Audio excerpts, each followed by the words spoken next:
আসসালামু আলাইকুম। এই দুনিয়ায় আপনার সামনে মাত্র দুটি পথ খোলা। এক হচ্ছে ন্যায় এবং ইনসাফের পথ, আরেকটা হচ্ছে বাতিলের পথ। এই দুটো পথের মধ্যে প্রথম যে পথটা, সেটা আপনাকে দুনিয়ায় বাধার সম্মুখীন করবে। আর দ্বিতীয় যে পথ, বাতিলের পথ, সেই পথটা দুনিয়ায় আপনাকে সফলতা বা স্বাচ্ছন্দ্যবোধ এনে দিতে সহায়তা করবে। কিন্তু আপনি কি তাহলে এই বাধার ভয়ে ন্যায় এবং ইনসাফের পথ থেকে দূরে থাকবেন? না, তা থাকবেন না।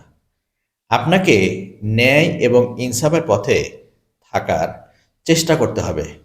আপনার যতটুকু সামর্থ্য আছে তার সবটুকু দিয়ে আপনি চেষ্টা করে সেই ন্যায় বা ইনসাফের পথকে প্রতিষ্ঠিত করতে পারবেন কি না সেটা আপনার দায়িত্ব নয়।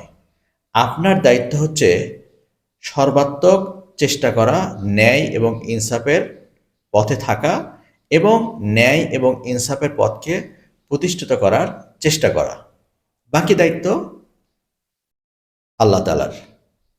আপনি আপনার চেষ্টা অনুযায়ী যদি সফলতা নাও পান, এই ন্যায় এবং ইনসাফে থাকার কারণে আপনি অবশ্যই মৃত্যুর পরবর্তী জীবনে বেনিফিট পাবেন। কিন্তু আপনি যুক্তি, তর্ক, ব্যাখ্যা দিয়ে যদি বাতিলের পথ অনুসরণ করেন, আপনি দুনিয়ায় নাম, যশ, আপনার সম্পদ অর্জন করতে পারবেন।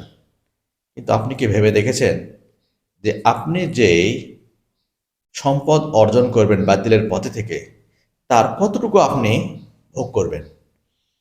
যাদের জন্য এই সম্পদ রেখে যাবেন, তারা কি আপনার এই পাপের ভাগীদার হবে? কখনই হবে না। সুতরাং সময় থাকতে নিজেকে সংশোধন করুন। দুনিয়ার সামান্য লোভের কারণে, দুনিয়ার সামান্য লাভের আশায় বাতিলের পথে থেকে নিজেকে ধ্বংস করবেন না। আপনি নিজেকে ন্যায় এবং ইনসাফের পথে রাখুন। দুনিয়ায় যদি বেনিফিট নাও পান, আপনি মৃত্যুর পরবর্তী জীবনে ভালো বেনিফিট পাবেন। অবশ্যই, অবশ্যই, অবশ্যই, ইনশাআল্লাহ।